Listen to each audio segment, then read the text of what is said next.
ਖਾਲਸਾ ਜੀ ਚੈਨਲ ਨੂੰ ਸਬਸਕ੍ਰਾਈਬ ਕਰਨ ਤੋਂ ਬਾਅਦ 'ਚ ਆਲ ਨੋਟੀਫਿਕੇਸ਼ਨ ਨੂੰ ਜ਼ਰੂਰ ਔਨ ਕਰੋ ਤਾਂ ਕਿ ਸਾਡੀ ਕਥਾ ਕੀਰਤਨ ਦੀ ਹਰ ਵੀਡੀਓ ਤੁਹਾਡੇ ਤੱਕ ਪਹੁੰਚਦੀ ਰਹੇ ਅਤੇ ਵੀਡੀਓ ਨੂੰ ਲਾਈਕ ਕਰਨਾ ਨਾ ਭੁੱਲਣਾ ਜੀ।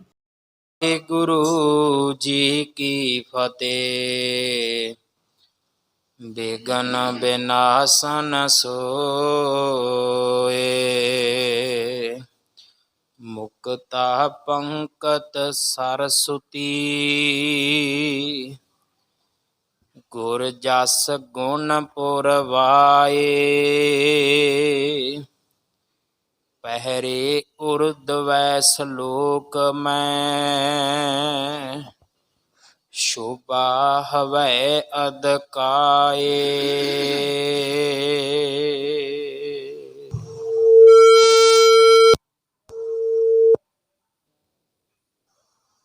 ਵਾਹਿਗੁਰੂ ਜੀ ਕਾ ਖਾਲਸਾ ਵਾਹਿਗੁਰੂ ਜੀ ਕੀ ਫਤਿਹ। ਗੁਰੂ ਦਰ ਤੇ ਹਾਜ਼ਰ ਗੁਰੂ ਸਵਾਰੇ ਖਾਲਸਾ ਜੀ, ਆਪ ਜੀ ਵਡਭਾਗੇ ਹੋ ਜੋ 8ਵੇਂ ਪਾਤਸ਼ਾਹ ਬਾਲਾ ਪ੍ਰੀਤਮ ਸਤਿਗੁਰੂ ਜਿਸ ਡਿਠੈ ਸਭ ਦੁੱਖ ਜਾਏ, ਇਹਨਾਂ ਅਜਮਤਾਂ ਵਡਿਆਈਆਂ ਦੇ ਮਾਲਕ ਗੁਰੂ ਹਰਕ੍ਰਿਸ਼ਨ ਸਾਹਿਬ ਮਹਾਰਾਜ ਜੀ ਦੇ ਪਵਿੱਤਰ ਚਰਨ ਛੋਹ ਪ੍ਰਾਪਤ ਇਤਿਹਾਸਿਕ ਅਸਥਾਨ ਗੁਰਦੁਆਰਾ ਬੰਗਲਾ ਸਾਹਿਬ ਜੀ ਦੀ ਯਾਤਰਾ ਕਰਦਿਆਂ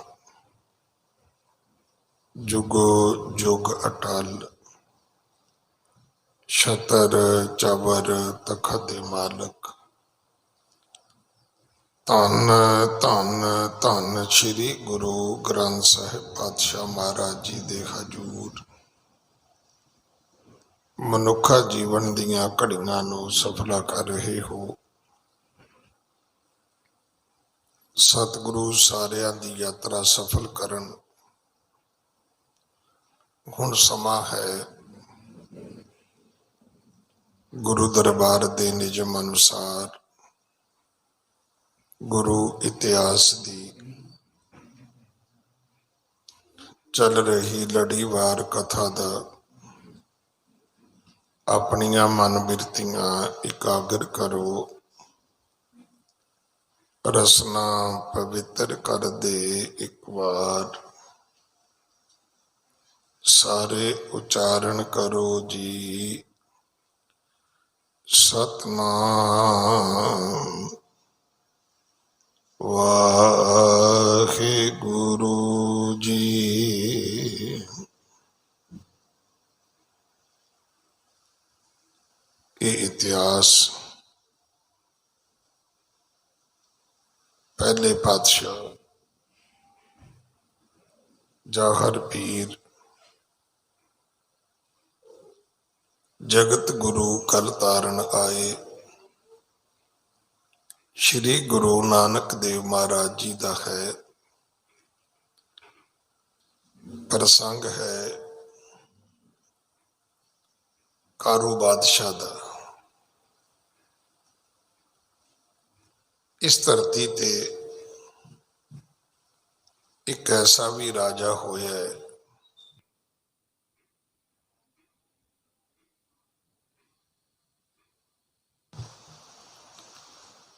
ਜਿਸ ਰਾਜੇ ਨੇ ਜਦੋਂ ਇਹ ਪਤਾ ਲੱਗਿਆ ਕਿ ਦਫਨਾਏ ਹੋਏ ਜਿਹੜੇ ਮੁਰਦੇ ਨੇ ਉਹਨਾਂ ਦੇ ਮੂੰਹ ਵਿੱਚ 1 ਰੁਪਈਆ ਘਰ ਵਾਲੇ ਰੱਖਦੇ ਨੇ, ਤਾਂ ਉਸਨੇ ਕਬਰਾਂ ਪਟਵਾ ਕੇ ਕਬਰਾਂ ਦੇ ਵਿੱਚੋਂ ਮੁਰਦੇ ਬਾਹਰ ਕੱਢ ਕੇ ਉਹਨਾਂ ਦੇ ਮੂੰਹ ਦੇ ਰੁਪਈਏ ਜਿਹੜੇ ਸੀ ਉਹ ਵੀ ਖੋਹ ਲਏ ਸਨ। ਸੋ ਕਥਾ ਦੀ ਆਰੰਭਤਾ ਹੈ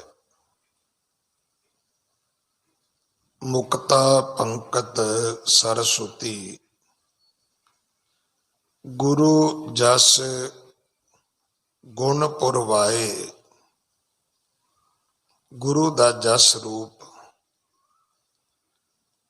ਧਾਗਾ ਹੋਵੇ ਤੇ ਬਾਣੀ ਰੂਪ ਮੋਤੀ ਦੀਆਂ ਲੜੀਆਂ ਹੋਣ। ਪਹਿਰੇ ਉਰ ਦਵੈ ਲੋਕ ਮੈਂ, ਸ਼ੋਭਾ ਹਵੈ ਅਦਕਾਏ। ਕੋਈ ਹੈ ਐਸਾ ਸਿੱਖ ਭਾਈ ਜਿਨੇ ਇਹੋ ਜਿਹੀ ਮਾਲਾ ਆਪਣੇ ਗਲੇ ਵਿੱਚ ਪਾਈ ਹੋਵੇ ਤਾਂ ਉਸ ਨੂੰ ਨਿਰਸੰਦੇਹ ਦੋ ਲੋਕਾਂ ਦਾ ਸੁਖ ਮਿਲੇਗਾ, ਸ਼ੋਭਾ ਮਿਲੇਗੀ। ਜਿਵੇਂ ਆਪਾਂ ਸਤਿਗੁਰੂ ਦੀ ਬਾਣੀ ਵਿੱਚ ਪੜ੍ਹਦੇ ਹਾਂ, ਇਹ ਲੋਕ ਸੁਖੀਏ ਪਰਲੋਕ ਸੁਹੇਲੇ। ਲੋਕ ਵੀ ਤੇ ਪਰਲੋਕ ਵੀ, ਦੋਵਾਂ ਹੀ ਲੋਕਾਂ ਦੇ ਵਿੱਚ ਉਸ ਵਿਅਕਤੀ ਨੂੰ ਸੁਖ ਸ਼ੋਭਾ ਪ੍ਰਾਪਤ ਹੋਵੇਗੀ ਜਿਹੜਾ ਗੁਰੂ ਦੀ ਬਾਣੀ ਦੀ ਵਡਿਆਈ। ਜਦੋਂ ਸਾਵਣ ਦਾ ਮਹੀਨਾ ਆਇਆ ਸੀ ਤਾਂ ਅਸੀਂ ਇਹ ਪੰਕਤੀਆਂ ਪੜ੍ਹੀਆਂ ਸਨ।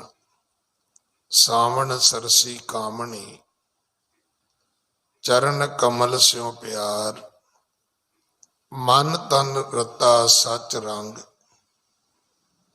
ਇੱਕੋ ਨਾਮ ਆਧਾਰ। ਹੈ ਕੋਈ ਐਸਾ ਭਾਈ ਮਨੁੱਖ ਕਿ ਜਿਸ ਨੇ ਰਾਮ ਨਾਮ ਉਰਹਾਰ,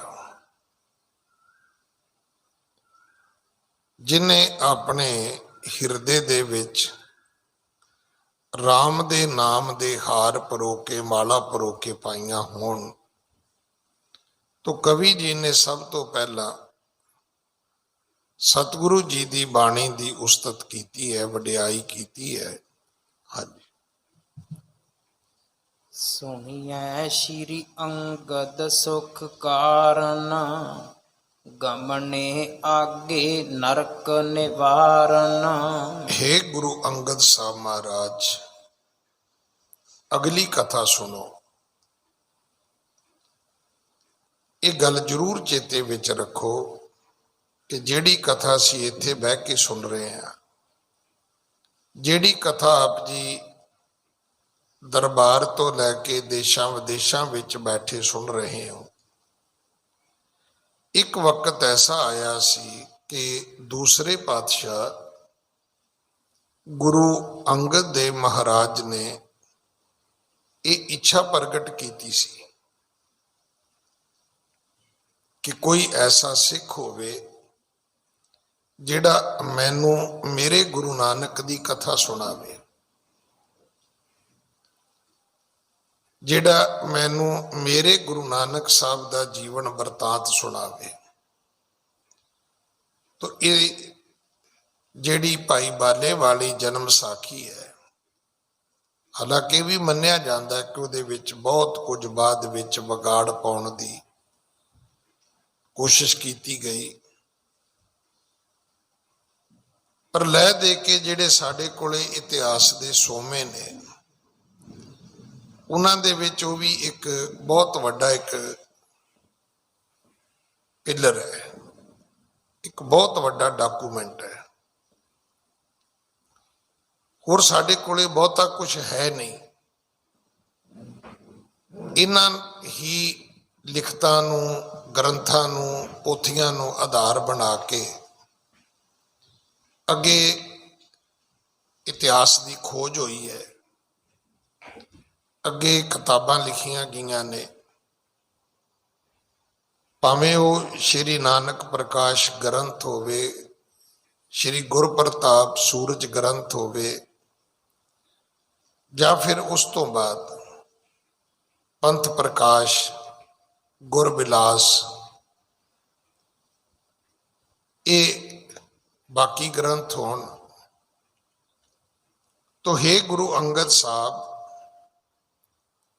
ਅਗਲੀ ਕਥਾ ਸੁਣੋ। ਪਿਛਲੀ ਕਥਾ ਕੀ ਸੀ ਕਿ ਸਤਿਗੁਰੂ ਇੱਕ ਐਸੇ ਨਗਰ ਵਿੱਚ ਵੀ ਗਏ ਸਨ ਜਿਹੜਾ ਬੰਚਕਾਂ ਦਾ ਨਗਰ ਸੀ, ਠੱਗਾਂ ਦਾ ਨਗਰ ਸੀ, ਔਰ ਠੱਗੀ ਵੀ ਉਹਨਾਂ ਦੀ ਅਜੀਬ ਸੀ। ਕੇਵਲ ਬੰਦਾ ਠੱਗਦੇ ਨਹੀਂ ਸੀ, ਬੰਦਾ ਮਾਰ ਦਿੰਦੇ ਸੀ, ਉਹ ਮੁੱਦਾ ਹੀ ਖਤਮ ਕਰ ਦਿੰਦੇ ਸੀ। ਸਤਿਗੁਰੂ ਜੀ ਨੇ ਉਹਨਾਂ ਨੂੰ ਸਹੀ ਰਸਤੇ ਤੇ ਪਾਇਆ। ਹੁਣ ਉਸ ਤੋਂ ਅਗਲੀ ਕਥਾ ਹੈ। ਰੂਮ ਵਲਾਇਤ ਜਹਾਂ ਮਹਾਨਾ, ਪਾਤਸ਼ਾਹ ਕਾਰੂ ਤੇ ਥਾਨਾ। ਜਿਸ ਨੂੰ ਰੂਮ ਵਲਾਇਤ ਕਹਿੰਦੇ ਨੇ, ਜਿੱਥੋਂ ਦਾ ਕਾਰੂ ਬਾਦਸ਼ਾਹ ਰਾਜਾ ਹੋਇਆ ਹੈ। ਹਾਂਜੀ। ਤਹਾਂ ਜਾਏ ਦੇਖਿਓ ਪੁਰ ਭਾਰੀ, ਮਹਾਰੰਕ ਬਸ ਹੈ ਨਰ ਨਾਰੀ। ਸਤਿਗੁਰੂ ਉੱਥੇ ਪਹੁੰਚੇ ਨੇ ਤੇ ਉੱਥੇ ਬਹੁਤ ਵੱਡਾ ਇੱਕ ਨਗਰ ਵੇਖਿਆ। ਆਬਾਦੀ ਬਹੁਤ ਹੈ, ਸ਼ਹਿਰ ਬਹੁਤ ਵੱਡਾ ਹੈ, ਪਰ ਭੁੱਖਮਰੀ ਬਹੁਤ ਹੈ। ਉੱਥੇ ਜਿਹੜੇ ਲੋਕ ਰਹਿੰਦੇ ਨੇ ਉਹ ਰੰਕ ਨੇ, ਗਰੀਬ ਨੇ, ਦਰਿਦਰੀ ਬਹੁਤ ਹੈ। ਹਾਂਜੀ। ਕਿਰਤ ਕਰਤ ਸਭ ਦਿਵਸ ਬਤਾਵਤ, ਦਰਬ ਨ ਪਾਸ ਸਦਾ ਦੁਖ ਪਾਵਤ। ਉਹ ਲੋਕ ਸਾਰਾ ਦਿਨ ਮਿਹਨਤ ਕਰਦੇ ਨੇ ਪਰ ਪੈਸਾ ਹੱਥ ਨਹੀਂ ਆਉਂਦਾ। ਉਸ ਮਿਹਨਤ ਦੇ ਬਦਲੇ ਉਹਨਾਂ ਨੂੰ ਥੋੜਾ ਬਹੁਤਾ ਸੌਦਾ ਸਮਾਨ ਮਿਲ ਜਾਂਦਾ ਹੈ, ਪੈਸੇ ਨਹੀਂ ਮਿਲਦੇ। ਆ ਜਿਹੜੀ ਪੈਸੇ ਦੀ ਬਹੁਤਾਤ ਹੈ, ਇਹ ਉਦੋਂ ਹੀ ਹੋਈ ਹੈ ਜਦੋਂ $1 ਜਿਹੜਾ ਹੈ ਉਹ 74-75 ਰੁਪਏ ਦਾ ਹੋ ਗਿਆ ਹੈ। 1 ਪਾਉਂਡ 100 ਨੂੰ ਪਾਰ ਕਰ ਗਿਆ ਹੈ। ਇਹ ਉਦੋਂ ਹੀ ਰੁਪਈਆਂ ਦੀ ਕੀਮਤ ਵਧੀ ਹੈ। ਨਹੀਂ ਤੇ ਇੱਕ ਵੇਲਾ ਐਸਾ ਵੀ ਸੀ, ਇੰਡੀਆ ਦੇ ਰੁਪਈਏ ਦੀ ਕੀਮਤ ਕੈਨੇਡਾ ਅਮਰੀਕਾ ਨਾਲੋਂ ਜ਼ਿਆਦਾ ਸੀ। ਮੈਂ ਐਸੇ ਬੰਦੇ ਵੀ ਸੁਣੇ ਨੇ ਜਿਹੜੇ ਕਹਿੰਦੇ ਕਿ ਇੰਡੀਆ ਦੇ ਵਿੱਚ 3-4 ਰੁਪਈਏ ਮਿਲਦੇ ਸੀ ਡਾਲਰ ਦੇ, ਪਾਉਂਡ ਦੇ। ਜੇ ਬਾਹਰ ਲੋਕ ਜਾਂਦੇ ਵੀ ਸੀ ਖੱਟਣ ਕਮਾਉਣ, ਤੇ ਉਹ ਖੱਟੀ ਕਮਾਈ ਉਹਨਾਂ ਦੀ ਮਸਾਂ ਡਬਲ ਟ੍ਰਿਪਲ ਹੁੰਦੀ ਸੀ। ਇਹ ਨਹੀਂ ਸੀ ਕਿ $1 ਦੇ 74-75 ਰੁਪਈਏ ਮਿਲ ਜਾਣਗੇ। $1 ਦੇ 2-3-4 ਰੁਪਈਏ ਬੜੀ ਮੁਸ਼ਕਲ ਨਾਲ ਮਿਲਦੇ ਸੀ। ਬੜੇ ਬੜੇ ਢਾਡੀ ਰਾਗੀ ਗੁਰੂ ਕੇ ਕੀਰਤਨੀਏ ਵੀ ਮਿਲੇ ਜਿਹੜੇ ਕਹਿੰਦੇ ਗਿਆਨੀ ਜੀ 11-12 ਰੁਪਈਏ ਮਿਲਦੇ ਹੁੰਦੇ ਸੀ।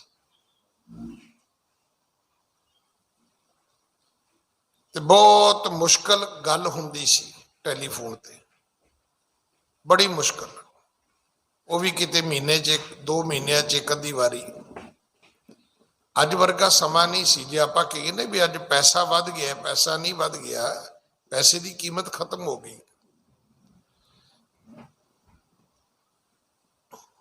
ਰੁਪਈਏ ਦੀ ਵੈਲਿਊ ਇੰਡੀਆ ਵਿੱਚ ਘਟੀ ਹੈ, ਵਧੀ ਨਹੀਂ ਹੈ।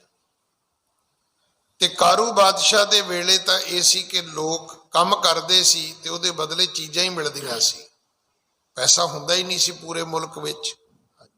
ਸੰਤ ਅਥਿਤ ਕੀ ਸੇਵ ਨ ਕਰਈ, ਭੂਪ ਪ੍ਰਜਾ ਏਕੈ ਅਨਹਰਈ। ਇੱਥੇ ਕਿਸੇ ਸੰਤ ਦੀ, ਕਿਸੇ ਅਤਿਥੀ ਦੀ, ਰਾਹਗੀਰ ਮੁਸਾਫਰ ਦੀ ਕੋਈ ਸੇਵਾ ਨਹੀਂ ਸੀ ਕਰਦਾ।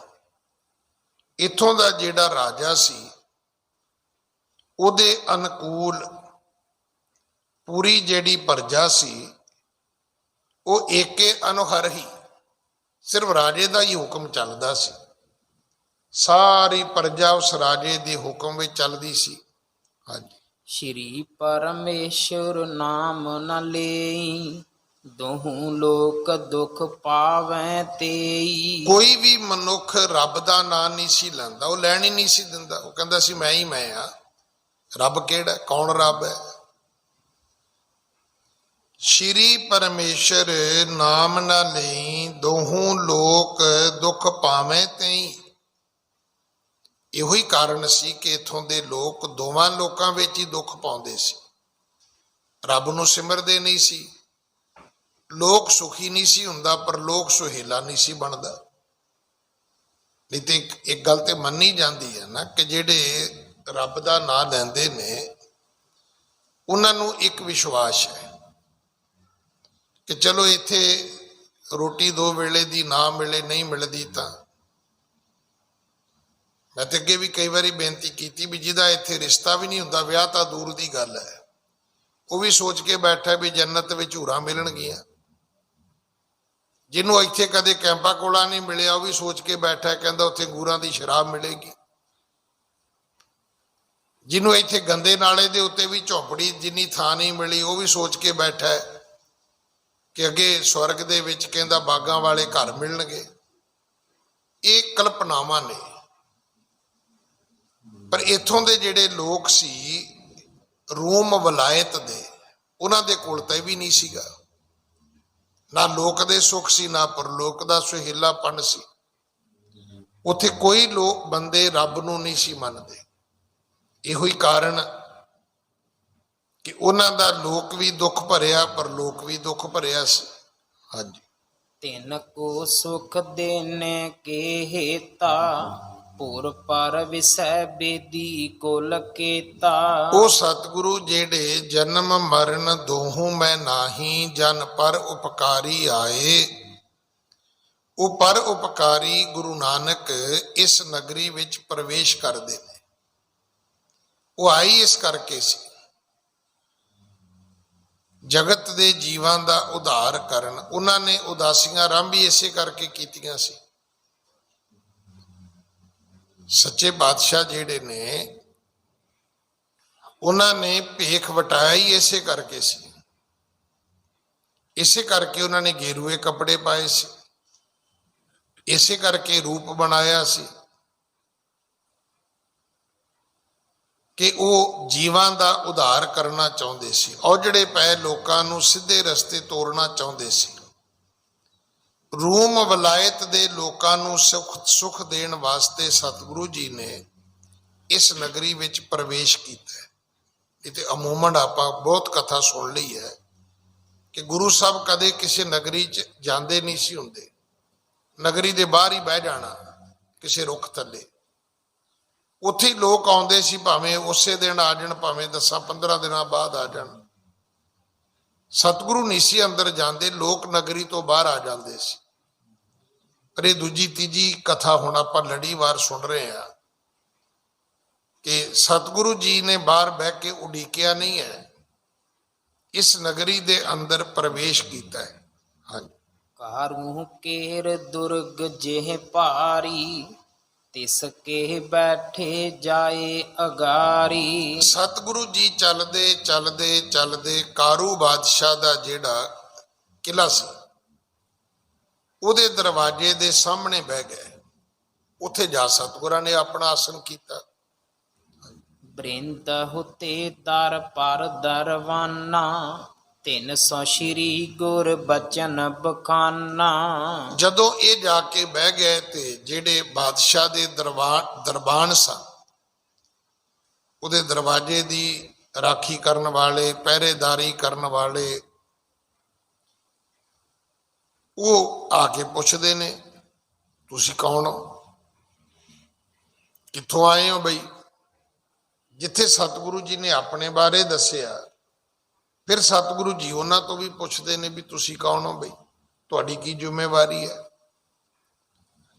ਤੁਸੀਂ ਇੱਥੇ ਬਾਦਸ਼ਾਹ ਦੇ ਮਹਿਲਾਂ ਦੇ ਬਾਹਰ ਤੁਸੀਂ ਕੀ ਕਰਦੇ ਹੋ? ਹਾਂਜੀ। ਕੈਸੋ ਹੈ ਪਾਤਸ਼ਾਹ ਵਲਾਇਤ, ਕੇਤਕ ਦੇਰ ਫਕੀਰ ਖਰਾਇਤ। ਸਤਿਗੁਰੂ ਜੀ ਉਹਨਾਂ ਨੂੰ ਪੁੱਛਦੇ ਨੇ ਵੀ ਦੱਸੋ, ਇਹ ਜਿਹੜਾ ਤੁਹਾਡਾ ਬਾਦਸ਼ਾਹ ਹੈ, ਇਹ ਕਿੱਦਾਂ ਦਾ ਮਨੁੱਖ ਹੈ? ਠੀਕ ਹੈ। ਕੈਸੋ ਹੈ ਪਾਤਸ਼ਾਹ ਵਿਲਾਇਤ, ਇਹ ਤੁਹਾਡਾ ਵਿਲਾਇਤ ਵਾਲਾ ਜਿਹੜਾ ਪਾਤਸ਼ਾਹ ਹੈ, ਇਹ ਕਿੱਦਾਂ ਦਾ ਹੈ? ਕਿ ਇਹ ਕਿਸੇ ਨੂੰ ਖਰਾਇਤ ਦਿੰਦਾ ਹੈ, ਕਿਸੇ ਸੰਤ ਨੂੰ, ਕਿਸੇ ਫਕੀਰ ਨੂੰ, ਕਿਸੇ ਗਰੀਬ ਨੂੰ ਕੋਈ ਦਾਨ ਪੁੰਨ ਕਰਦਾ? ਅੱਜ ਕੱਲ੍ਹ ਨਾ ਕਈ ਵਾਰੀ ਇਦਾਂ ਦਾ ਵੀ ਪ੍ਰਚਾਰ ਕੀਤਾ ਜਾਂਦਾ ਹੈ ਵੀ ਨਹੀਂ, ਗੋਲਕ ਵਿੱਚ ਵੀ ਮੱਥਾ ਨਹੀਂ ਟੇਕਣਾ ਚਾਹੀਦਾ। ਇਦਾਂ ਦਾ ਵੀ ਪ੍ਰਚਾਰ ਕੀਤਾ ਜਾਂਦਾ ਹੈ। ਤੇ ਭਾਈ ਫਿਰ ਇਹ ਵੀ ਪ੍ਰਚਾਰ ਕਰੋ ਕਿ ਡਾਕਟਰ ਨੂੰ ਵੀ ਫੀਸ ਨਹੀਂ ਦੇਣੀ ਚਾਹੀਦੀ। ਮੈਟਰੋ ਵਾਲਿਆਂ ਨੂੰ ਵੀ ਟਿਕਟ ਦੇ ਪੈਸੇ ਨਹੀਂ ਦੇਣੇ ਚਾਹੀਦੇ।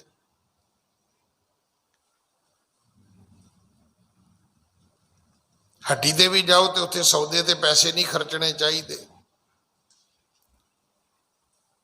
ਮਤਲਬ ਬਾਕੀ ਥਾਵਾਂ ਤੇ ਅਸੀਂ ਕਹਿੰਦੇ ਜੀ ਪੈਸੇ ਜਿੰਨੇ ਮਰਜ਼ੀ ਲੈ ਲਓ, ਜੇ ਰੱਬ ਦੀ ਘਰ ਦੀ ਗੱਲ ਆਈ ਤੇ 1 ਰੁਪਈਏ ਤੋਂ ਵੀ ਅਸੀਂ ਮੁਨਕਰ ਹੋਣ ਲੱਗੇ ਆ।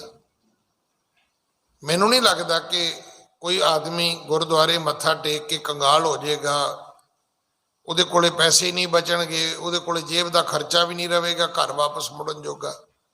ਬਾਕੀ ਸਤਿਗੁਰਾਂ ਨੇ ਕਿਤੇ ਕਿਹਾ ਵੀ ਨਹੀਂਗਾ ਕਿ ਜ਼ਰੂਰੀ ਮੱਥਾ ਟੇਕਣਾ ਭਾਈ, ਜਿਹਦੇ ਕੋਲ ਨਹੀਂ ਹੈਗਾ ਉਹ ਨਾ ਟੇਕੇ, ਪਰ ਜਿਹਦੇ ਕੋਲ ਹੋਵੇ ਉਹਨੂੰ ਜ਼ਰੂਰ ਟੇਕਣਾ ਚਾਹੀਦਾ ਹੈ। ਇਸ ਘਰ ਦੀ ਇੱਕ ਵਡਿਆਈ ਹੈ ਕਿ ਭਾਵਨੀ ਭਗਤ ਭਾਏ ਕੌਡੀ ਅਗਰ ਭਾਗ ਰਾਖੈ ਤਾਹੇ ਗੁਰ ਸਰਬ ਨਿਧਾਨ ਦਾਨ ਦੇਤ ਹੈ। ਭਾਉ ਭਾਵਨੀ ਵਿੱਚ ਆ ਕੇ ਇੱਕ ਕੌਡੀ ਵੀ ਮੱਥਾ ਟੇਕੋਗੇ ਤੇ ਗੁਰੂ ਉਹਦੇ ਬਦਲੇ ਵਿੱਚ ਤੁਹਾਨੂੰ ਦੁਨੀਆ ਦੇ ਖਜ਼ਾਨੇ ਵੀ ਬਖਸ਼ ਸਕਦਾ ਹੈ। ਦੇਖੋ ਤੁਸੀਂ ਜਦੋਂ ਮੱਥਾ ਟੇਕਣਾ ਗੁਰੂ ਨੂੰ ਸਨਮੁਖ ਰੱਖ ਕੇ ਮੱਥਾ ਟੇਕਣਾ, ਇਸ ਗੱਲ ਨੂੰ ਮੁੱਖ ਰੱਖ ਕੇ ਮੱਥਾ ਨਹੀਂ ਟੇਕਣਾ ਵੀ ਇਹ ਪੈਸਾ ਜਿਹੜਾ ਜੀ ਇਹ ਕੌਣ ਖੋਲੇਗਾ ਤੇ ਕੌਣ ਵਰਤੇਗਾ।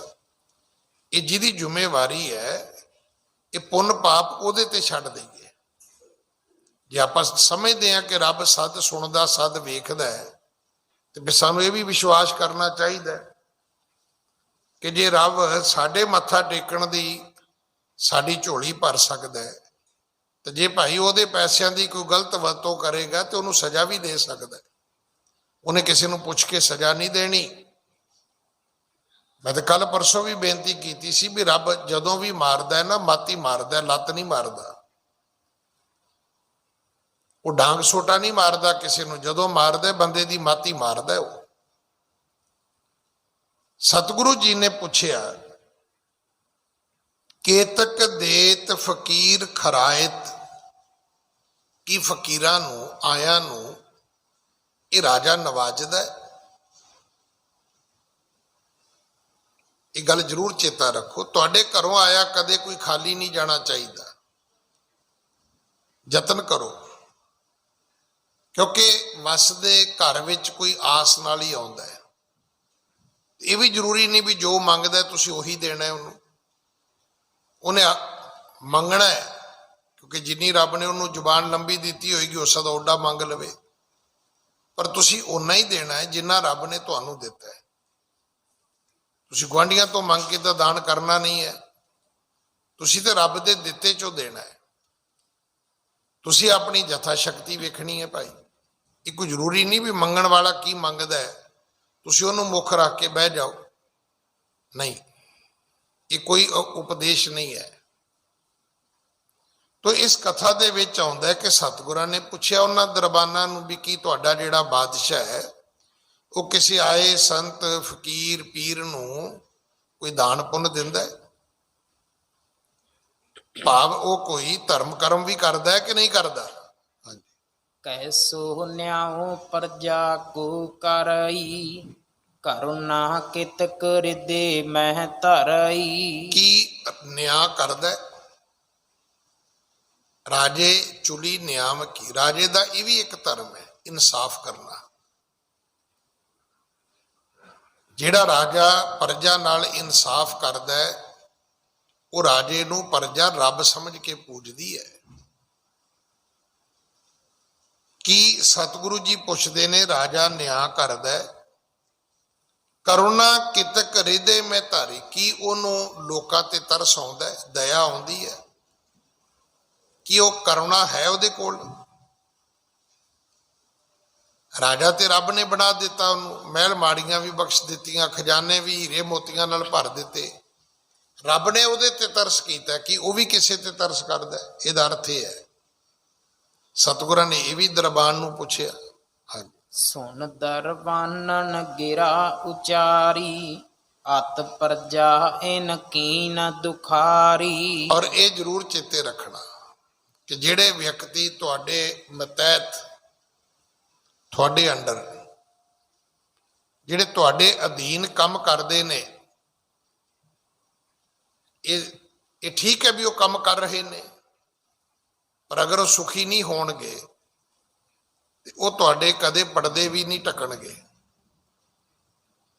ਜਦੋਂ ਕਿਤੇ ਸੌਫਟ ਕਾਰਨਰ ਮਿਲੇਗੀ ਉਹ ਉੱਥੇ ਹੀ ਬੋਲ ਪੈਣਗੇ। ਗੁਰੂ ਜੀ ਦੇ ਉਹਨਾਂ ਨਾਲ ਗੱਲ ਕਰਨ ਦਾ ਜਿਹੜਾ ਤਰੀਕਾ ਸੀ, ਜਾਂ ਗੁਰੂ ਦੀ ਐਸੀ ਕਰਾਮਾਤ ਵਰਤੀ ਹੈ ਕਿ ਉਹ ਦਰਬਾਨ ਜਿਹੜੇ ਸੀ ਉਹ ਤੇ ਸੱਚ ਬੋਲਣ ਲੱਗ ਪਏ। ਉਹਨਾਂ ਦੇ ਅੰਦਰੋਂ ਇਹ ਖੌਫ ਗੁਰੂ ਨੇ ਕੱਢ ਦਿੱਤਾ ਵੀ ਤੁਸੀਂ ਰਾਜੇ ਦਾ ਡਰ ਨਾ ਮੰਨੋ, ਜੋ ਸੱਚੀ ਗੱਲ ਹੈ ਕਰੋ। ਤਾਂ ਉਹਨਾਂ ਨੇ ਗੁਰੂ ਜੀ ਨੂੰ ਦੱਸਿਆ ਕਿ ਅਤ ਪਰਜਾ ਇਨ ਕੀਨ ਦੁਖਾਰੀ। ਕਹਿਣ ਲੱਗੇ ਮਹਾਰਾਜ ਕੀ ਦਸੀਏ ਤੁਹਾਨੂੰ, ਇੱਕ ਇੱਕ ਬੰਦਾ ਇਸ ਮੁਲਕ ਦਾ ਦੁਖੀ ਹੈ, ਇਹਨੇ ਪਰਜਾ ਨੂੰ ਇੰਨੇ ਦੁੱਖ ਦਿੱਤੇ ਨੇ।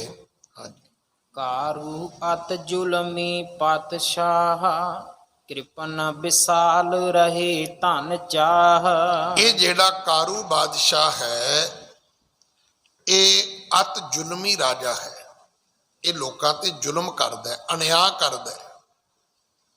ਜ਼ੁਲਮ ਦਾ ਅਰਥ ਹੁੰਦਾ ਹੈ ਲੋਕਾਂ ਨਾਲ ਅਨਿਆਂ ਕਰਨਾ। ਜ਼ੁਲਮ ਦਾ ਅਰਥ ਇਕੱਲਾ ਇਹ ਨਹੀਂ ਹੁੰਦਾ ਕੁੱਟਣਾ ਮਾਰਨਾ। ਕਿਸੇ ਨੂੰ ਭੁੱਖੇ ਰਹਿਣ ਵਾਸਤੇ, ਕਿਸੇ ਨੂੰ ਧੁੱਪੇ ਸੜਨ ਵਾਸਤੇ, ਕਿਸੇ ਨੂੰ ਨੰਗੇ ਰਹਿਣ ਵਾਸਤੇ ਮਜਬੂਰ ਕਰ ਦੇਣਾ, ਇਹ ਵੀ ਤੇ ਜ਼ੁਲਮ ਹੈ। ਕਹਿਣ ਲੱਗੇ ਜੀ ਬੜਾ ਜ਼ੁਲਮੀ ਬਾਦਸ਼ਾਹ। ਕ੍ਰਿਪਨ ਵਿਸਾਲ ਬਹੁਤ ਵੱਡਾ ਕੰਜੂਸ ਹੈ। ਰਹੇ ਧਨ ਚਾਹੇ, ਬਸ ਸਾਰਾ ਦਿਨ ਇਹਨੂੰ ਇੱਕੋ ਹੀ ਗੱਲ ਹੈ ਵੀ ਜੇ ਕਿਤੇ ਪੈਸੇ ਹੈਗੇ ਨੇ ਤੇ ਮੈਨੂੰ ਦਿਓ। ਇਹ ਸਾਰਾ ਧਨ ਆਪਣੇ ਕੋਲ ਇਕੱਠਾ ਕਰੀ ਜਾਂਦਾ ਹੈ। ਹਾਂਜੀ, ਰੰਚਕ ਦਾਨ ਕਿਸੂ ਨਹਿ ਦੇਈ, ਪਰਜਾ ਸਰਬ ਲੂਟ ਇਨ ਲਈ। ਕਹਿਣ ਲੱਗੇ ਜੀ ਇੱਕ ਰੰਚਕ ਮਾਤਰ, ਇੱਕ ਭੋਰਾ, ਇੱਕ ਜਰਾ ਮਾਤਰ ਵੀ ਕਦੇ ਨੇ ਦਾਨ ਨਹੀਂ ਕੀਤਾ। ਇਸ ਤੋਂ ਉਲਟ ਇਹਨੇ ਸਾਰੀ ਪਰਜਾ ਹੀ ਲੁੱਟ ਲਈ ਹੈ। ਸਭ ਦੁਨੀਆ ਦੇ ਖਜ਼ਾਨੇ ਜਿਹੜੇ ਨੇ ਇਸਨੇ ਖੋਹ ਲੈਣੇ।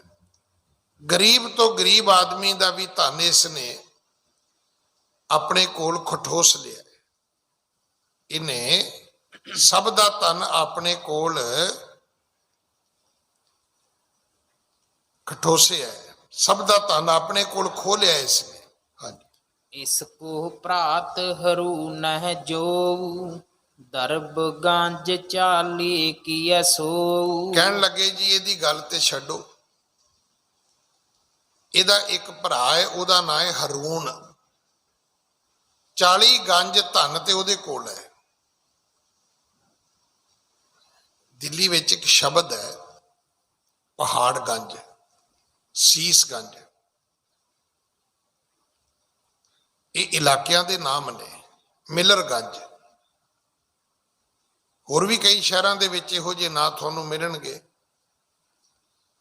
ਹੁਣ ਗੰਜ ਦਾ ਇੱਕ ਜਿਹੜਾ ਅਰਥ ਖਜ਼ਾਨਾ ਵੀ ਹੈ, ਉਹਦੇ ਹੋਰ ਵੀ ਕਈ ਅਰਥ ਨੇ। ਔਰ ਜਦੋਂ ਅਸੀਂ ਗਿਣਤੀ ਵਿੱਚ ਆਉਂਦੇ ਆ, ਅਸੀਂ ਕਹਿੰਦੇ ਆ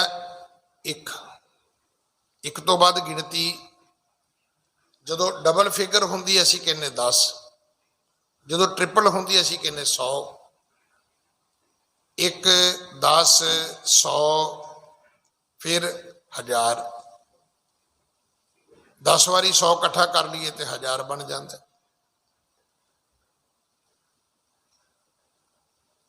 ਤੇ ਜੇ ਅਸੀਂ 10 ਵਾਰੀ 1000 ਇਕੱਠਾ ਕਰੀਏ ਤੇ 10,000 ਬਣ ਜਾਂਦਾ। ਫਿਰ ਅੱਗੇ ਲੱਖ, ਫਿਰ 10 ਲੱਖ, ਫਿਰ ਕਰੋੜ, ਫਿਰ ਕਰੋੜ ਤੋਂ ਬਾਅਦ ਅਰਬ, ਅਰਬ ਤੋਂ ਬਾਅਦ ਖਰਬ, ਖਰਬ ਤੋਂ ਬਾਅਦ ਗੰਜ, ਗੰਜ ਤੋਂ ਬਾਅਦ ਨੀਲ। ਜਦੋਂ ਕਈ ਵਾਰੀ ਅਸੀਂ ਕਹਿੰਦੇ ਨਾ ਵੀ ਉਹ ਲਿਖਣ ਲੱਗਿਆ ਕਹਿੰਦੇ ਜ਼ੀਰੋ ਮੁੱਕ ਜਾਂਦੀਆਂ ਨੇ। ਅੱਜ ਵੀ ਕਿਸੇ ਵੱਡੇ ਵੱਡੇ ਬੰਦੇ ਨੂੰ ਵੀ ਤੁਸੀਂ ਕਹੋ ਵੀ ਨੀਲ ਲਿਖ ਕੇ ਵਿਖਾ, ਮੇਰਾ ਖਿਆਲ ਨਹੀਂ ਉਹ ਜ਼ੀਰੋ ਪੂਰੀਆਂ ਕਰ ਸਕੇ। ਹੁਣ ਲੱਭਣੀਆਂ ਪੈਣਗੀਆਂ ਵੀ ਕਿੰਨੀਆਂ ਲੱਗਦੀਆਂ ਨੇ। ਮੇਰੇ ਵਰਗੇ ਨੂੰ ਤੇ ਲੱਖ ਲਿਖਣ ਲੱਗਿਆ ਵੀ ਘੜੀ ਘੜੀ ਗਿਣਨੀਆਂ ਪੈਂਦੀਆਂ ਵੀ 6 ਹੋ ਗਈਆਂ ਪੂਰੀਆਂ ਕਿ ਨਹੀਂ ਹੋ ਗਈਆਂ।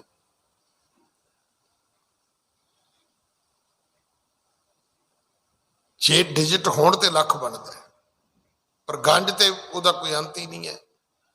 40 ਗੰਜ ਰੁਪਈਆ ਕਾਰੂ ਬਾਦਸ਼ਾਹ ਦੇ ਭਰਾ ਹਰੂਨ ਨੇ ਇਕੱਠਾ ਕੀਤਾ ਸੀ ਤੇ ਕੀਨੇ ਹੁਣ ਇਹਦੇ ਜਿਹੜੀ ਦੌਲਤ ਹੈ ਉਹ ਉਹਦੇ ਤੋਂ ਵੀ ਜ਼ਿਆਦੀ ਹੈ ਕਾਰੂ ਬਾਦਸ਼ਾਹ ਦੀ।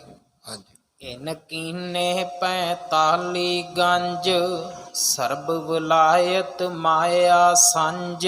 ਪੂਰੇ ਵਿਲਾਇਤ ਦੇਸ਼ ਦੀ ਮਾਇਆ ਇਕੱਠੀ ਕਰ ਲਈ। ਇਹਦੇ ਕੋਲ 45 ਗੰਜ ਨੇ, ਇਹਦੇ ਭਰਾ ਹਰੂਨ ਦੇ ਕੋਲ 40 ਗੰਜ ਨੇ। ਹਾਂਜੀ।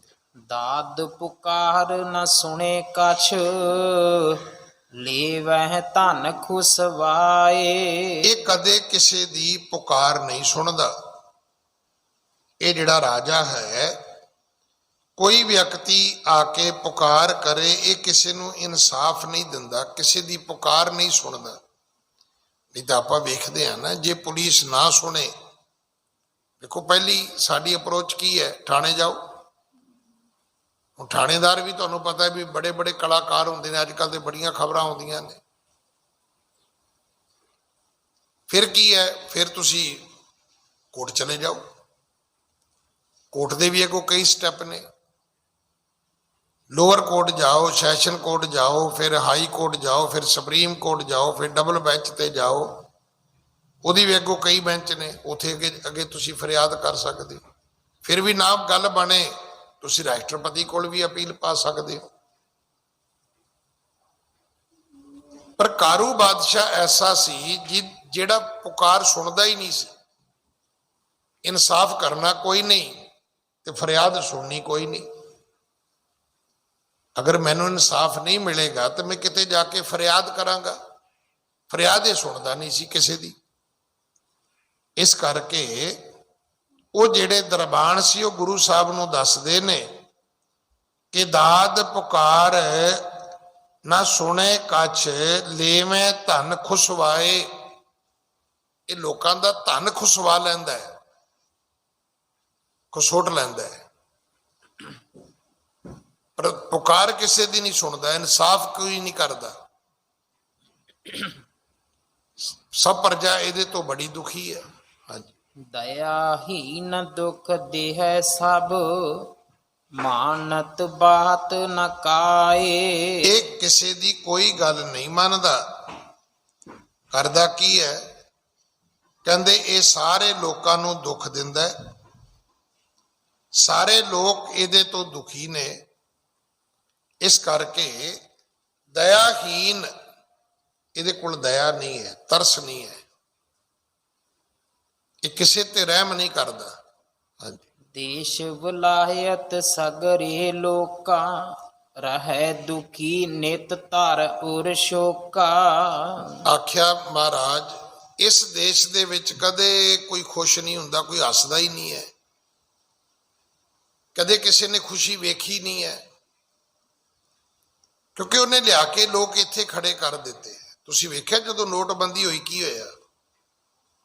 ਮੈਂ ਨਾਂ ਨਹੀਂ ਲਵਾਂਗਾ, ਇੱਕ ਬਹੁਤ ਵੱਡਾ ਵਿਅਕਤੀ, ਜਦੋਂ ਮੈਂ ਦਿੱਲੀ ਆਇਆ ਤਾਂ ਉਸ ਵੇਲੇ ਵੱਡੀਆਂ ਸੇਵਾਵਾਂ ਕਰਨ ਵਿੱਚ ਉਸ ਪਰਿਵਾਰ ਦਾ ਨਾਮ ਸੀ। ਹੁਣ ਉਸ ਪਰਿਵਾਰ ਵਿੱਚ ਸ਼ਾਦੀ ਹੈ। ਉਹ ਸੱਜਣ ਇੱਥੇ ਮੱਥਾ ਟੇਕਣ ਆਇਆ ਤੇ ਮੈਂ ਬਾਹਰ ਅੱਗੋਂ ਹੋ ਕੇ ਮਿਲਿਆ। ਮੈਂ ਕਿਹਾ ਵੀਰ ਜੀ, ਪਤਾ ਲੱਗਿਆ ਸੀ ਕਾਰਜ ਰੱਖਿਆ ਹੋਇਆ ਤੇ ਨੋਟਬੰਦੀ ਹੋ ਗਈ, ਕਿਵੇਂ ਹੋਏਗਾ? ਤੁਸੀਂ ਯਕੀਨ ਕਰਨਾ, ਲਿਟਰਲੀ ਰੋ ਪਿਆ ਬੰਦਾ।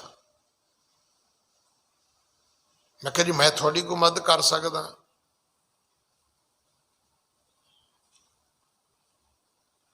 ਉਹ ਕਹਿੰਦਾ ਘਰ ਭਰਿਆ ਹੋਇਆ ਹੈ, ਪਰ ਖਰਚਣ ਦੇ ਲਈ ਹੱਥ 'ਚ 1 ਰੁਪਈਆ ਵੀ ਨਹੀਂ ਹੈਗਾ। ਵੀ ਜੇ ਥੋੜੀ ਬਹੁਤੀ ਕੋਈ ਤੁਸੀਂ ਕਰਵਾ ਸਕਦੇ ਹੋ ਤਾਂ ਕਰਵਾ ਦਿਓ। ਤੇ ਸੁਣ ਕੇ ਵੇਖ ਕੇ ਹੈਰਾਨ ਸੀਗਾ। ਤੁਸੀਂ ਸੁਣਿਆ ਵੀ ਨੋਟਬੰਦੀ ਵਿੱਚ ਐਜੀਟੇਸ਼ਨ ਨਹੀਂ ਹੋਈ? ਇਹ ਬੜਾ ਵੱਡਾ ਸਵਾਲ ਹੈ। ਪੈਟਰੋਲ ਦੀ ਕੀਮਤ ਵਧੇ, ਐਜੀਟੇਸ਼ਨ ਹੁੰਦੀ ਹੈ। ਡੀਜ਼ਲ ਦੀ ਕੀਮਤ ਵਧੇ, ਐਜੀਟੇਸ਼ਨ ਹੁੰਦੀ ਹੈ। ਗੈਸ ਦੀ ਕੀਮਤ ਵਧੇ, ਐਜੀਟੇਸ਼ਨ ਹੁੰਦੀ ਹੈ। ਕੋਈ ਬਿੱਲ ਆਵੇ, ਐਜੀਟੇਸ਼ਨ ਹੁੰਦੀ, ਧਰਨੇ ਹੁੰਦੇ, ਮੁਜ਼ਾਹਰੇ ਹੁੰਦੇ ਹੈ। ਫਿਰ ਪੁਤਲੇ ਸਾੜੇ ਜਾਂਦੇ, ਅਰਥੀਆਂ ਫੂਕੀਆਂ ਜਾਂਦੀਆਂ ਨੇ। ਇੱਕ ਵਕਤ ਇੰਡੀਆ ਵਿੱਚ ਐਸਾ ਆਇਆ ਜਦੋਂ ਨੋਟਬੰਦੀ ਹੋਈ, ਕੁਛ ਨਹੀਂ ਹੋਇਆ। ਮੈਂ ਕਿਸੇ ਨੂੰ ਪੁੱਛਿਆ, ਮੈਂ ਕਿਹਾ ਮੁਜ਼ਾਹਰਾ ਵੀ ਕੋਈ ਨਹੀਂ ਹੋ ਰਿਹਾ। ਕਹਿੰਦਾ ਗਿਆਨੀ ਜੀ ਮੁਜ਼ਾਹਰਾ ਕਰਨ ਲਈ ਵੀ ਤੇ ਪੈਸੇ ਚਾਹੀਦੇ ਆ।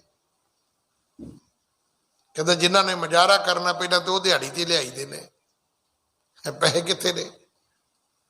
ਤੇ ਜਿਹੜੇ ਮੁਜ਼ਾਹਰਾ ਕਰ ਰਹੇ ਹੁਣ ਉਹਨਾਂ ਨੂੰ ਮਗਰੋਂ ਰੋਟੀ ਪਾਣੀ ਵੀ ਚਾਹੀਦਾ।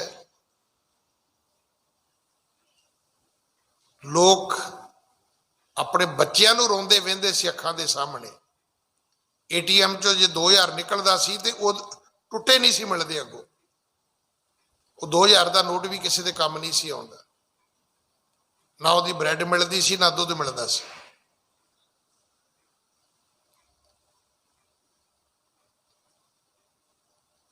ਇਹ ਸਭ ਤੋਂ ਜਿਹੜੀ ਇਕਨੋਮੀ ਦਾ ਜਿਹੜਾ ਕੰਟਰੋਲ ਹੈ, ਆ ਜਿਹੜੀ ਵਰਲਡ ਵਾਰ ਲੱਗੀ ਕਿੱਥੋਂ ਸ਼ੁਰੂ ਹੋਈ ਹੈ? ਇੱਥੋਂ ਹੀ ਸ਼ੁਰੂ ਹੋਈ ਸਾਰੀ। ਕਰੰਸੀ ਦੇ ਕੰਟਰੋਲ ਤੋਂ ਸਾਰਾ ਕੰਮ ਸ਼ੁਰੂ ਹੋਇਆ।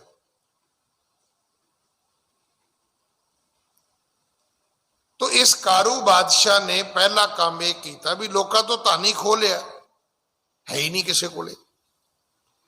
हुण मेहनत मजदूरी करते हैं तो की मिलता है?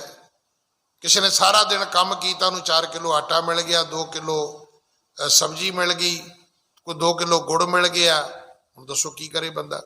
ये चीज़ां तो खा ही सकता है। इन्हां चीज़ां नाल होर तो कुछ नहीं हो सकता। पैसे होंदे ही नहीं सी। उन्हां दरबाना ने कहा फकीर जी इस राजे दे अंदर दया नहीं है। देश वलायत सगरे लोका रहे दुखी, नित धर उर शोका। शोक गम, कदे इत्थे तुहानूं कोई हसदा बंदा नहीं मिलेगा। हाँ जी। किते ग्राम कर गए उजारा, कीतक मर गए करत पुकारा। बड़े लोग ने जेड़े देश छड्ड के चले गए ने, कुछ वो लोग ने जेड़े इत्थे पुकार करदे करदे मर गए ने। कोई है ही नहीं, रस्ता ही कोई नहीं सी उन्हां दे कोले। हाँ, सुन कर तिन ते कृपा निधाना, हुन बूझे सो दरबाना। सतगुरु फिर किरपा दे घर विच आए ते उन्हां ही दरबाना नूं कुछ गल्लां होर पुछियां। हाँ जी। कैसे दरब कीन एक ठाई, राखत है नर अदक दुराई।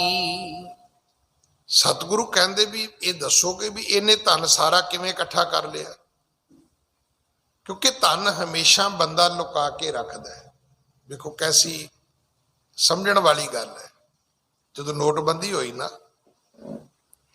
कली नोटबंदी च नहीं भी लोगों ने गरीबी वेखी, औखे दिन वेखे, कई रिश्ते टुटते वेखे आपां, या टुटते टुटते मसां बचे।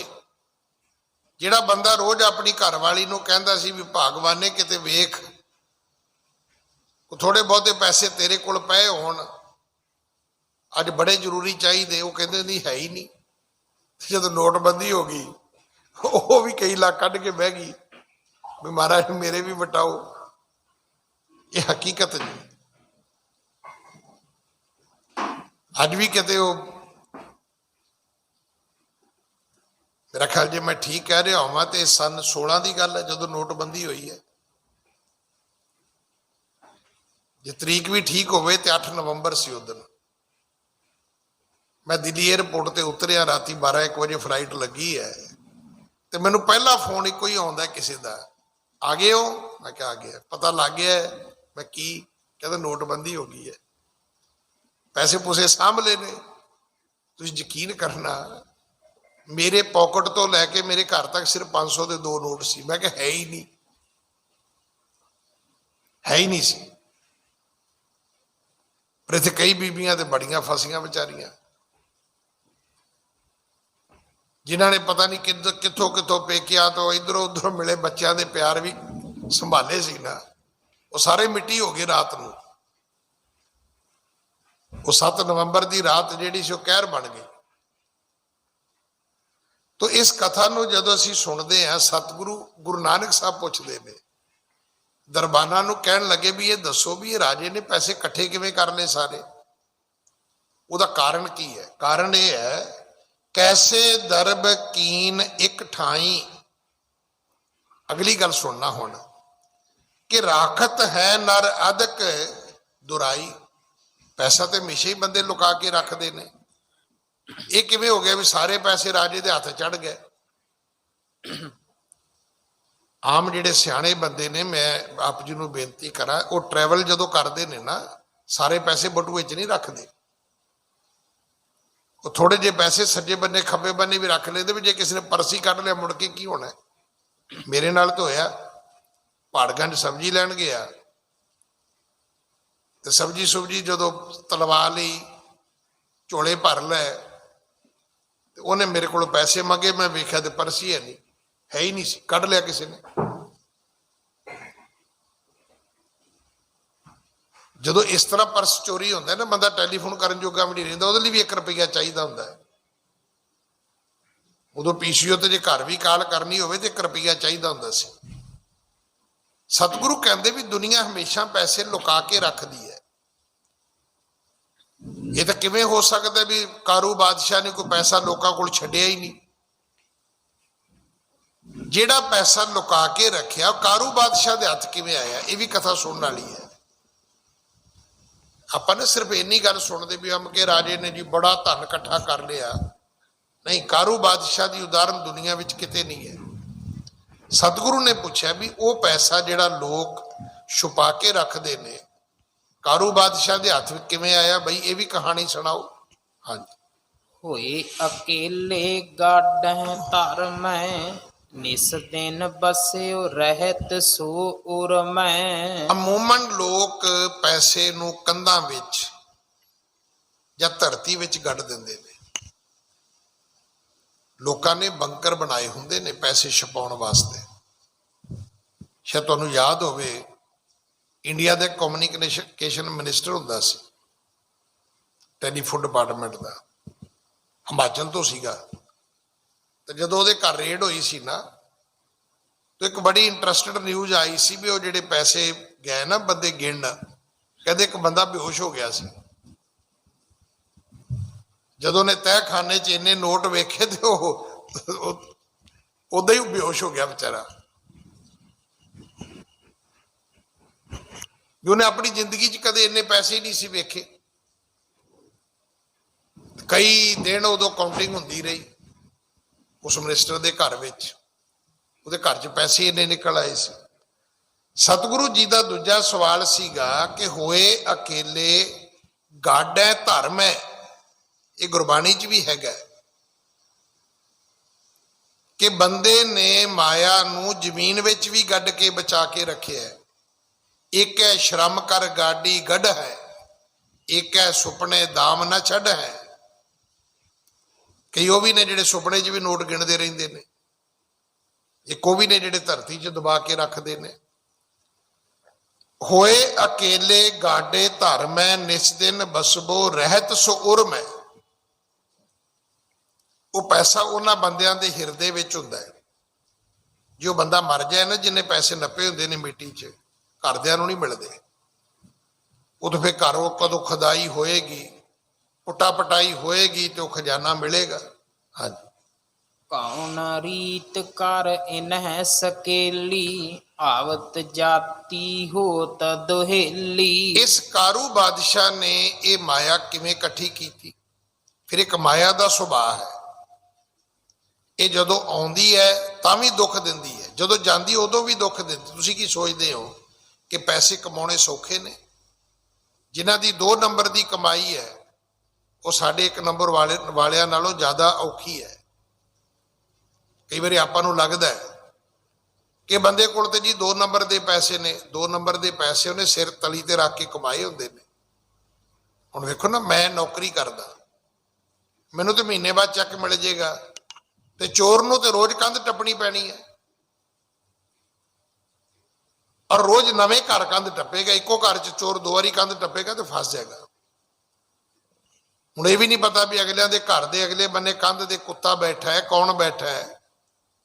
कि तुसीं सोचदे भी चोरी करना, पैसा कमाना सौखा है? ठीक है, जिहड़े बंदे 10 नौवां की किरत नहीं करते ਉਹਨਾਂ ਕੋਲ ਪੈਸੇ ਜ਼ਿਆਦੇ ਹੁੰਦੇ ਨੇ, ਪਰ ਉਹਨਾਂ ਦੀ ਕਮਾਈ ਸਾਡੇ ਲੋਕਾਂ ਨਾਲੋਂ ਅਤ ਔਖੀ ਹੈ। ਇਹ ਸ਼ਬਦ ਸੁਣਨ ਵਾਲੇ ਨੇ। ਸਤਿਗੁਰੂ ਉਹਨਾਂ ਦਰਬਾਨਾਂ ਨੂੰ ਕਹਿੰਦੇ ਨੇ, ਕਹਿੰਦੇ ਰਾਜੇ ਨੇ ਮਾਇਆ ਇਕੱਠੀ ਕਿਵੇਂ ਕਰ ਲਈ? ਕਿਉਂਕਿ ਆਉਂਦੀ ਵੀ ਦੁੱਖ ਦਿੰਦੀ ਹੈ, ਜਾਂਦੀ ਵੀ ਦੁੱਖ ਦਿੰਦੀ ਹੈ। ਹੁਣ ਇੱਕ ਅਮੀਰ ਆਦਮੀ ਦੇ ਘਰ ਪੈਸਾ ਹੈ, ਹੁਣ ਉਹਦੇ ਘਰ ਬੰਦੇ ਚੋਰੀ ਕਰਨ ਆ ਗਏ। ਇੱਥੇ ਮਾਨਸਰੋਵਰ ਗਾਰਡ ਨੇ ਭਾਣਾ ਵਰਤ ਚੁੱਕਾ ਹੈ।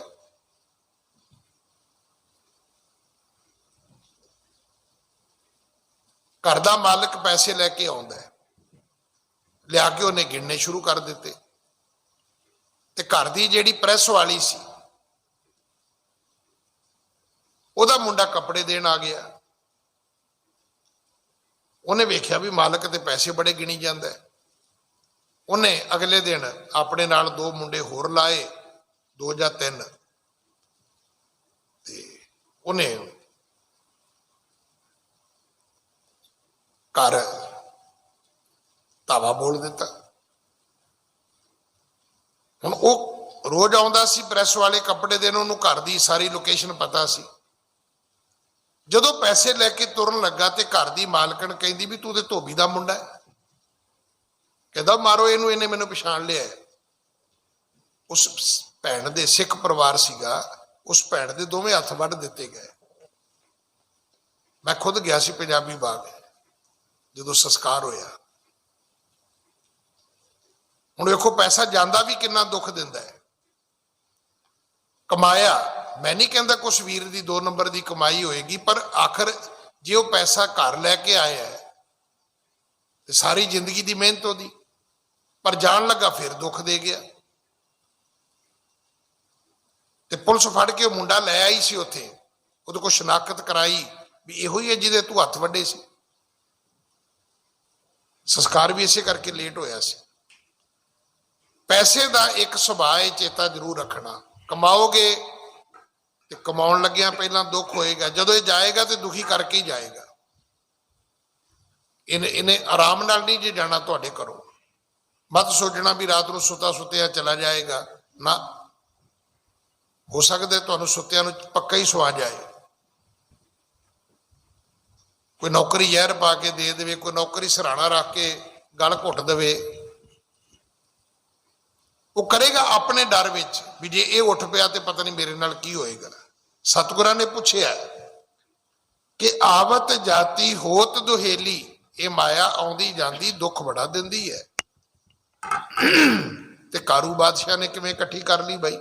ਹਾਂਜੀ। ਤਬ ਦਰਬਾਨਨ ਬਹਿਣ ਬਖਾਨਾ, ਸੁਣੋ ਬਾਤ ਦਰਵੇਸ਼ ਮਹਾਨਾ। ਕਹਿਣ ਲੱਗੇ ਦਰਬਾਨ, ਕਹਿਣ ਲੱਗੇ ਦਰਵੇਸ਼ ਜੀ, ਫਿਰ ਸੁਣੋ, ਤੁਹਾਨੂੰ ਵੀ ਕਹਾਣੀ ਸੁਣਾ ਦਿੰਦੇ ਆ ਕਿ ਸਾਰੇ ਪੈਸੇ ਇਸ ਰਾਜੇ ਦੇ ਹੱਥ ਕਿਵੇਂ ਆ ਗਏ।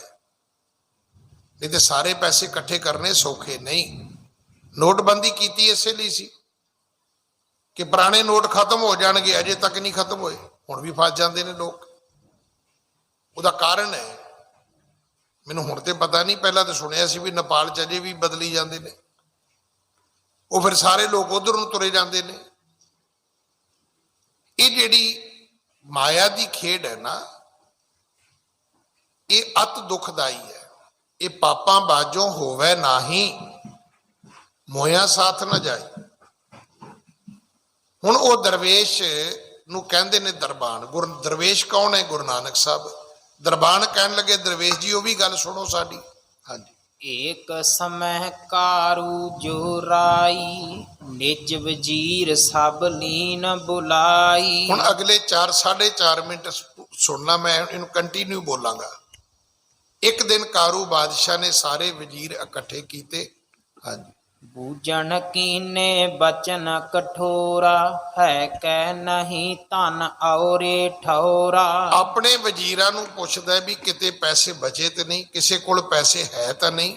ਹਾਂਜੀ। ਮੂਰ ਬੁਲਾਇਤ ਮੈਂ ਕਿਤ ਬਾਚੋ, ਦੇਹੋ ਬਤਾਏ ਬੈਣ ਕਹਿ ਸਾਚੋ। ਵਜ਼ੀਰਾਂ ਨੂੰ ਕਹਿੰਦਾ ਵੀ ਅੱਜ ਸੱਚੀ ਗੱਲ ਕਰਿਓ ਜੇ ਮੇਰੇ ਨਾਲ, ਜੇ ਝੂਠ ਬੋਲਿਆ ਤੇ ਸਜ਼ਾ ਬੜੀ ਦਵਾਂਗਾ। ਮੈਨੂੰ ਦੱਸੋ ਵੀ ਕਿਸੇ ਕੋਲ ਪੈਸੇ ਬਚੇ ਨੇ, ਹੈਗੇ ਨੇ? ਹਾਂਜੀ। ਸੁਨ ਵਜੀਰ ਡਰ ਅਰਜ ਕੀਐ ਕਹੂੰ ਰਜਤ ਪਣ ਨਾਹੇ। ਵਜ਼ੀਰ ਡਰੇ ਵੀ ਬਹੁਤ, ਪਰ ਉਹਨਾਂ ਨੇ ਇੱਕ ਮਤ ਕਿਹਾ, ਕਹਿਣ ਲੱਗੇ ਜੀ 1 ਰੁਪਈਆ ਵੀ ਇਸ ਰੋਮ ਵਲੈਤ ਦੇਸ਼ ਵਿੱਚ ਕਿਸੇ ਕੋਲ ਨਹੀਂ ਹੈਗਾ। ਹਾਂਜੀ। ਸਰਦ ਵੇਗ ਜਲ ਹੀ ਨ ਜਿਉ ਤਿਉ ਲੱਖ ਦੇਸ਼ਣ ਮਾਹੇ। ਜਿਵੇਂ ਸਰਦੀ ਵਿੱਚ ਬੱਦਲ ਖਾਲੀ ਹੋ ਜਾਂਦੇ ਨੇ ਨਾ, ਬੱਦਲਾਂ 'ਚ ਪਾਣੀ ਨਹੀਂ ਹੁੰਦਾ ਸਿਆਲ ਵਿੱਚ, ਕਹਿਣ ਲੱਗੇ ਐਵੇਂ ਰੂਮ ਵਲਾਇਤ ਦੇਸ਼ ਜਿਹੜਾ ਹੈ ਇਹਦੇ ਵਿੱਚ ਕਿਸੇ ਕੋਲੇ ਕੋਈ ਰੁਪਈਆ ਨਹੀਂ, ਕੋਈ ਪੈਸਾ ਨਹੀਂ। ਹਾਂਜੀ। ਏਕ ਰਜਤ ਪਨ ਸਗਰੇ ਦੇਸਾ ਖੋਜੇ ਉਪਾਏ ਨ ਕਹੂੰ ਨਰੇਸਾ। ਮੰਤਰੀ ਕਹਿਣ ਲੱਗੇ ਜੀ ਅਸੀਂ ਬੜੀ ਕੋਸ਼ਿਸ਼ ਕੀਤੀ ਪਰ 1 ਰੁਪਈਆ ਤੱਕ ਵੀ ਸਾਡੇ ਕੋਲੋਂ ਮੁੜ ਕੇ ਨਹੀਂ ਲੱਭਿਆ, ਨਹੀਂ ਇਕੱਠਾ ਹੋਇਆ। ਹਾਂਜੀ। ਸੁਨ ਕਾਰੂ ਨਿਜ ਸੁਤਾ ਬੁਲਾਈ ਕਹਿਓ ਇਸੇ ਕੋ ਵੇਚੋ ਜਾਈ। ਫਿਰ ਕਾਰੂ ਬਾਦਸ਼ਾਹ ਨੇ ਵੇਖੋ ਕਿੱਡਾ ਪਾਪ ਕੀਤਾ, ਉਹਨੇ ਆਪਣੀ ਧੀ ਬੁਲਾਈ, ਕਹਿਣ ਲੱਗਾ ਜਾਓ ਮੇਰੀ ਕੁੜੀ ਵੇਚ ਕੇ ਆਓ, ਮੇਰੀ ਧੀ ਵੇਚ ਕੇ ਆਓ। ਹਾਂਜੀ। ਏਕ ਰਜਤ ਪਨ ਜੋ ਨਰ ਦੇਵੈ ਸੋ ਪਾਤਸ਼ਾਹ ਸੁਤਾ ਕੋ ਲੇਵੈ। ਔਰ ਮੇਰੀ ਧੀ ਦੀ ਕੀਮਤ ਸਿਰਫ 1 ਰੁਪਈਆ, ਕੋਈ 1 ਰੁਪਈਆ ਦਵੇ ਤੇ ਰਾਜੇ ਦੀ ਧੀ ਨੂੰ ਲੈ ਜਾਏ, ਇਹ ਸਾਰੀ ਉਮਰ ਉਹਨਾਂ ਦੇ ਘਰ ਵਿੱਚ ਗੁਲਾਮ ਬਣ ਕੇ ਰਵੇਗੀ। ਹਾਂਜੀ। ਅਸ ਕਹਿ ਠਾਂਡੀ ਕੀਨ ਬਜਾਰੂ ਚੰਦ ਬਦਨ ਜੈ ਲੋਚਨ ਚਾਰੂ। ਕਵੀ ਜੀ ਕਹਿੰਦੇ ਚੰਦ ਬਦਨ, ਚੰਦਰਮਾ ਵਰਗੀ ਸੁੰਦਰ ਲੜਕੀ ਬਾਜ਼ਾਰ ਵਿੱਚ ਖੜੀ ਕਰ ਦਿੱਤੀ ਵੇਚਣ ਵਾਸਤੇ। ਹਾਂਜੀ। 14 ਸਾਲ ਬਾਲ ਇੱਕ ਆਇਓ ਪਿਖ ਸਰੂਪ ਮਨ ਰਹਿਓ ਲੁਪਾਇਓ। 14 ਕੁ ਸਾਲ ਦਾ ਇੱਕ ਲੜਕਾ ਉਸ ਰੂਮ ਵਲਾਇਤ ਦੇਸ਼ ਦਾ ਆਇਆ ਤੇ ਬੱਚੀ ਨੂੰ ਵੇਖ ਕੇ ਉਹਦਾ ਮਨ ਲੁਭਾਏਮਾਨ ਹੋ ਗਿਆ, ਕਹਿਣ ਲੱਗਾ 1 ਰੁਪਈਏ ਦਾ ਕੀ ਹੁੰਦਾ ਹੈ, ਇਹ ਲੜਕੀ ਤੇ ਮੈਂ ਲੈ ਕੇ ਜਾਵਾਂਗਾ ਆਪਣੇ ਘਰ। ਹਾਂਜੀ। ਮਾਤ ਸਮੀਪ ਗਇਓ ਤਬ ਤਾਇਓ ਹੋਵੇ ਆਤੁਰ ਅਸ ਬਚਨ ਅਲਾਇਓ। ਆਪਣੇ ਘਰ ਗਿਆ ਤੇ ਆਪਣੀ ਮਾਂ ਨੂੰ ਕਹਿੰਦਾ ਵੀ ਮਾਂ ਮੈਨੂੰ 1 ਰੁਪਈਆ ਚਾਹੀਦਾ, ਮੈਂ ਮਰ ਜਾਊਂਗਾ, ਮੈਨੂੰ 1 ਰੁਪਈਆ ਦੇ, ਜਿੱਥੋਂ ਮਰਜ਼ੀ ਲਿਆ ਕੇ ਦੇ। ਹਾਂਜੀ। ਜਨਨੀ ਏਕ ਰਜਤ ਪਣ ਦੀਜੈ ਪਾਤਸ਼ਾਹ ਕੀ ਤਨਿਆ ਲੀਜੈ। ਮੈਂ 1 ਰੁਪਈਆ ਲੈ ਕੇ ਜਾਣਾ ਹੈ ਤੇ ਰਾਜੇ ਦੀ ਲੜਕੀ ਘਰ ਲੈ ਕੇ ਆਉਣੀ ਹੈ, ਉਹਨੇ ਬਾਜ਼ਾਰ ਵਿੱਚ ਵੇਚਣ ਤੇ ਲਾਈ ਹੋਈ ਹੈ। ਹਾਂਜੀ। ਸੁੰਦਰ ਰੂਪ ਅਹੇ ਜਿਸ ਕੇਰਾ ਇਹ ਸੌਦੇ ਮੈਂ ਲਾਭ ਕਨੇਰਾ। ਕਹਿਣ ਲੱਗਾ ਮਾਂ ਇੰਨੀ ਸਸਤੀ ਇੰਨੀ ਸੋਹਣੀ ਕੁੜੀ ਕਿੱਥੇ ਮਿਲਣੀ ਹੈ ਮੁੜ ਕੇ, ਜਿਹੜੀ 1 ਰੁਪਈਏ ਚ ਅੱਜ ਮਿਲਦੀ ਹੈ, ਐਡਾ ਸਸਤਾ ਸੌਦਾ ਮੁੜ ਕੇ ਨਹੀਂ ਹੋਣਾ। ਹਾਂਜੀ। ਸੁਨ ਸੁਤ ਏਕ ਰਜਤ ਪਣ ਨਾਹੀ ਖੋਜੋ ਸਗਰੇ ਦੇਸ਼ ਜੇ ਮਾਹੀ। ਮਾਂ ਕਹਿਣ ਲੱਗੀ ਪੁੱਤਰ ਆਪਣਾ ਘਰ ਛੱਡ, ਪੂਰੇ ਦੇਸ਼ ਵਿੱਚ ਕਿਸੇ ਕੋਲ ਰੁਪਈਆ ਨਹੀਂ ਹੈਗਾ। ਹਾਂਜੀ। ਜੇ ਕਰ ਮੋਲ ਨ ਪਾਸ ਹਮਾਰੇ ਕਿਉਂ ਸੌਦਾ ਕੋ ਲੈਨ ਉਚਾਰੇ। ਮਾਂ ਨੇ ਸਮਝਾਇਆ ਵੀ ਪੁੱਤਰ ਜਦੋਂ ਆਪਣੇ ਕੋਲ ਪੈਸੇ ਹੀ ਨਹੀਂ ਹੈਗੇ ਤੇ ਤੂੰ ਵਪਾਰੀ ਕਿਵੇਂ ਬਣ ਗਿਆ ਵੀ ਮੈਂ ਸੌਦਾ ਖਰੀਦਣਾ ਹੈ। ਸੌਦਾ ਖਰੀਦੀਦਾ ਹੁੰਦਾ ਜੇ ਪੱਲੇ ਪੈਸੇ ਹੋਣ ਤਾਂ। ਹਾਂਜੀ। ਤਬ ਹਠ ਗਇਓ ਸੁਬਾਲ ਬਿਸਾਲਾ ਕਹੈ ਕਿ ਲੈ ਦੀਜੋ ਤਤਕਾਲਾ। ਬੱਚੇ ਨੇ ਹੱਠ ਕੀਤਾ, ਕਹਿਣ ਲੱਗਾ ਮਾਂ ਨਹੀਂ ਤੇ ਮੈਂ ਮਰ ਜਾਵਾਂਗਾ, ਮੈਨੂੰ ਉਹ ਰੁਪਈਆ ਚਾਹੀਦਾ, ਮੈਂ ਰਾਜੇ ਦੀ ਧੀ ਲੈ ਕੇ ਆਉਣੀ ਹੈ। ਹਾਂਜੀ। ਨਾ ਤੁਰ ਨਹੀਂ ਜੀਵਨਾ ਮੇਰੋ ਗਿਰਿਓ ਧਰਨ ਪਰ ਖਾਏ ਕਮੇਰੋ। ਕਹਿਣ ਲੱਗਾ ਮੈਂ ਆਪਣਾ ਜੀਵਨ ਖਤਮ ਕਰ ਦਿਆਂਗਾ, ਇਹਨੇ ਨੂੰ ਕਹਿੰਦੇ ਉਹਨੂੰ ਗਸ਼ ਪਈ, ਉਹ ਧਰਤੀ ਤੇ ਡਿੱਗ ਪਿਆ। ਹਾਂਜੀ। ਜਨਨੀ ਰੋਏ ਚਿੰਤ ਬਹੁ ਕਰਹੀ ਗਹਿ ਕੇ ਸੁਤ ਕੋ ਹਾਥ ਉਚਰਹੀ। ਮਾਂ ਉੱਚੀ ਉੱਚੀ ਰੋਂਦੀ ਆਪਣੇ ਪੁੱਤ ਦਾ ਹੱਥ ਫੜ ਕੇ ਵੀ ਪੁੱਤਰ ਨਾ ਜਾ, ਨਾ ਮਰ, ਰਾਜੇ ਦੀ ਧੀ ਆਵੇ ਨਾ ਆਵੇ ਪਰ ਮੇਰਾ ਵਿਹੜਾ ਕਿਉਂ ਖਾਲੀ ਲੱਗਾ ਹੈ ਤੂੰ ਕਰਨ। ਹਾਂਜੀ। ਜਬ ਤਬ ਪਿਤਾ ਧਰਨ ਦਫਨਾਇਓ ਏਕ ਰਜਤ ਪਨ ਤੇ ਮੁਖ ਪਾਇਓ। ਤੇ ਮਾਂ ਕਹਿਣ ਲੱਗੀ ਪੁੱਤਰ ਘਰ ਤੇ ਨਹੀਂ ਹੈਗਾ, ਪਰ ਜਦੋਂ ਤੇਰੇ ਪਿਓ ਨੂੰ ਦਫਨਾਇਆ ਸੀ ਨਾ ਕਬਰ ਵਿੱਚ, ਉਦੋਂ ਤੇਰੇ ਪਿਓ ਦੇ ਮੂੰਹ ਦੇ ਵਿੱਚ 1 ਰੁਪਈਆ ਜ਼ਰੂਰ ਰੱਖਿਆ ਸੀ। ਇਸ ਦੇ ਨਾਲ ਹੀ ਸਮਾਂ ਸਮਾਪਤ ਹੈ। ਸਤਿਗੁਰੂ ਕਿਰਪਾ ਕਰਨ। ਅਗਲੀ ਕਥਾ ਆਪਾਂ ਕੱਲ ਗੁਰੂ ਕੀ ਗੋਦ ਵਿੱਚ ਬੈਠ ਕੇ ਸੁਣੀਏ। ਭੁੱਲਾਂ ਬਖਸ਼ੋ ਜੀ, ਫਤਿਹ ਬੁਲਾਓ। ਵਾਹਿਗੁਰੂ। ਖਾਲਸਾ ਜੀ ਚੈਨਲ ਨੂੰ ਸਬਸਕ੍ਰਾਈਬ ਕਰਨ ਤੋਂ ਬਾਅਦ 'ਚ ਆਲ ਨੋਟੀਫਿਕੇਸ਼ਨ ਨੂੰ ਜ਼ਰੂਰ ਔਨ ਕਰੋ ਤਾਂ ਕਿ ਸਾਡੀ ਕਥਾ ਕੀਰਤਨ ਦੀ ਹਰ ਵੀਡੀਓ ਤੁਹਾਡੇ ਤੱਕ ਪਹੁੰਚਦੀ ਰਹੇ ਅਤੇ ਵੀਡੀਓ ਨੂੰ ਲਾਈਕ ਕਰਨਾ ਨਾ ਭੁੱਲਣਾ ਜੀ।